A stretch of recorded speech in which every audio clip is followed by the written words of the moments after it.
بأن لن ينجو أي شخص دخل في قضية فساد أي من كان، سواء وزير أو أمير أو أيا كان، أي أحد تتوفر عليه الأدلة الكافية سوف يحاسب. سماح للمرأة السعودية إذن بالحصول على رخصة قيادة للسيارات. دعا العاهل السعودي الملك سلمان بن عبد العزيز إلى مبايعة الأمير محمد بن سلمان ولي للعهد. السعودية قطع العلاقات مع قطر، إغلاق كافة المنافذ البرية البحرية الجوية.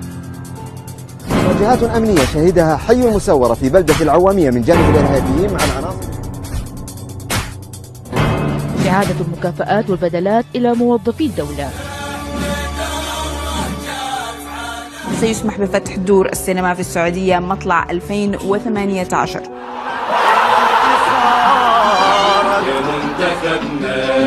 وراسي وراسك جامع بكاسك.